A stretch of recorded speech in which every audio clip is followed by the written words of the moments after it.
Hello everyone, my name is Pranav Gurkar. I am currently pursuing my Masters in Computer Science and Engineering from IIT Bhubaneswar. ये video basically last 2 months of GATE preparation क्या होनी चाहिए, कैसे होनी चाहिए, क्या करना चाहिए हमें, क्या नहीं करना चाहिए उस रिगार्डिंग है. So I have listed out some points है. I will cover them one by one. So basically ये जो लास्ट 2 मंथ्स है इसमें आपको सबसे ज़्यादा फोकस जो है वो रिवीजन पे देना चाहिए, right. So revision revision revision means revision जो आप करोगे वही आपको पेपर में काम आएगा. आप अभी कुछ न्यू सीखने पे ध्यान मत दो. Like if you will focus on learning new concepts, there is no time to be comfortable with those concepts and practice them a lot, right?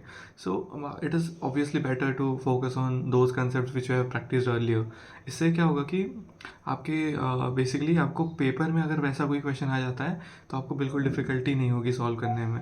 But वही कभी अगर न्यू कंसेप्ट आप पढ़ते हो तो मे बी अगर प्रैक्टिस ना हो पाए तो it is very difficult to solve that in the real time exam, right. So अगर आपको टाइम मिलता है after revision so definitely go for new topics. But जो ये 2 मंथ होते हैं बेसिकली टेस्ट रिविजन फोकस्ड होते हैं, राइट. सो इसमें आपको क्या करना है, सबसे पहले 2 पॉइंट्स ये कवर हो गए कि रिवीजन पे ज़्यादा फोकस करना है. सेकंड पॉइंट कि आपको कुछ न्यू नहीं पढ़ना है, न्यू बिल्कुल नहीं पढ़ना है.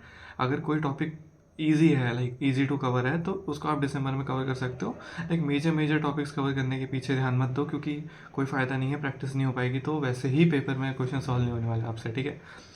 थर्ड पॉइंट वॉज कि आपको PYQs जो आपने सॉल्व किए थे उस टाइम आपने कुछ क्वेश्चन स्टार मार्क किए होंगे, राइट. कुछ क्वेश्चन मार्क किए होंगे जो आपसे नहीं बने होंगे इन द फर्स्ट गो. सो आपको वैसे क्वेश्चंस पे ज़्यादा ध्यान देना है. Easy questions you can leave. वैसे क्वेश्चंस पे ज़्यादा ध्यान देके आपको फोकस करना है बार बार उसको रिवाइज करने पे बेसिकली, क्योंकि हर बार आप उसको सॉल्व करके नहीं देख सकते हो सारे क्वेश्चंस, राइट. सो फोकस करो कि उन सारे क्वेश्चंस के आप कंसेप्ट रिवाइज कर लो. एज मैंने पहले वीडियो में भी एक कवर किया था कि आपको एक नोटबुक बनानी है जिसमें आप PYQs जो लिख रहे हो, जो मतलब डिफ़िकल्ट कंसेप्ट जो आपसे नहीं बनते हैं उनको आप लिख रहे हो, तो वो नोटबुक आपको रिवाइज करनी है first of all. Then after that कि जो भी कंसेप्ट थे उन्हें आप एक बार पढ़ लो. क्वेश्चन भी हो गए, कंसेप्ट भी हो गए. इसके बाद आप टेस्ट सीरीज़ लगाओगे तो टेस्ट सीरीज़ सबसे ज़्यादा इंपॉर्टेंट है इन 2 मंथ्स में, तो राइट. सो यहाँ पे आपका डिवीजन कैसा होना चाहिए, 50% you should focus on test, 50% on revision in December. Okay, in December आप 50-50 कर लो. 50% रिवीजन पे फोकस होना चाहिए, 50% टेस्ट पे फोकस होना चाहिए. और टेस्ट में यहाँ एक और चीज़ है कि जैसे कोई टेस्ट सीरीज़ में मल्टी सब्जेक्ट टेस्ट होते हैं, टॉपिक वाइज होते हैं, सब्जेक्ट वाइज टेस्ट होते हैं. अगर आपने वो सब कवर कर लिए हैं तो you can definitely go for full length test of various like different test series.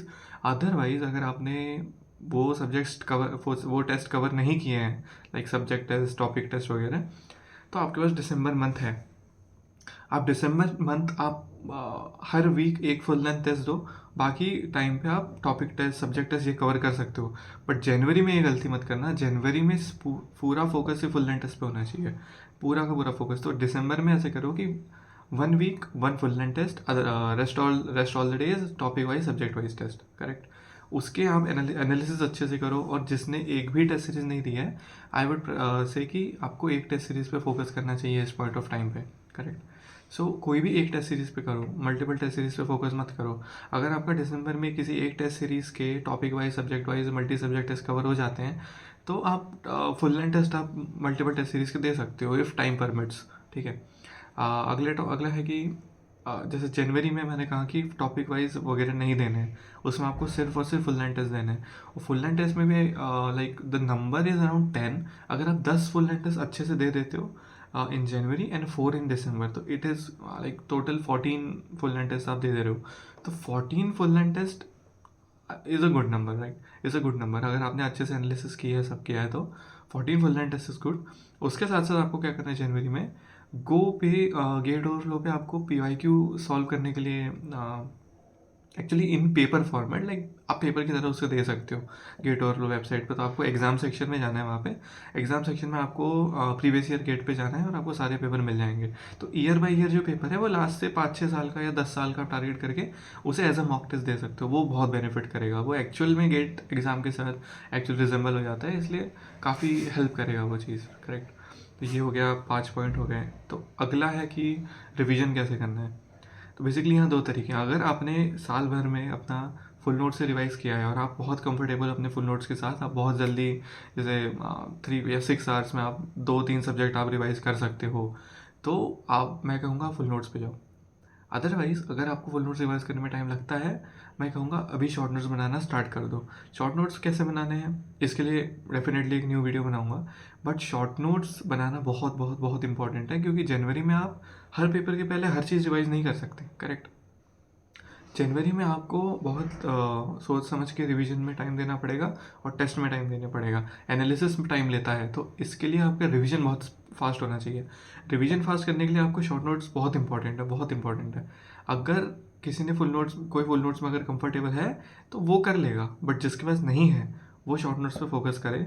अभी टाइम है, दिसंबर में भी 10 दिन लो, 10 दिन में पैरेलली शॉर्ट नोट्स बनाते रहो, रोज का 1-1, 2-2 घंटा शॉर्ट नोट्स बनाओ, ठीक है। शॉर्ट नोट्स कैसे बनाने हैं उसका मैं वीडियो बना दूंगा। सेकंड लास्ट यही चीज़ है कि जब शॉर्ट नोट्स एक बार बन जाए, आपको पेपर के पहले शॉर्ट नोट्स रिवाइज करने हैं, डायरेक्ट पेपर देना है, शॉर्ट नोट्स रिवाइज करना है, और शॉर्ट नोट्स में ट्राई करना है कि हर एक सब्जेक्ट 5 पेजेस में मैक्सिमम कवर हो जाए, मैक्सिमम 5 पेजेस, करेक्ट, उसके ऊपर नहीं जाना चाहिए, अदरवाइज़ कोई मतलब नहीं है शॉर्ट नोट्स का फिर, ठीक है।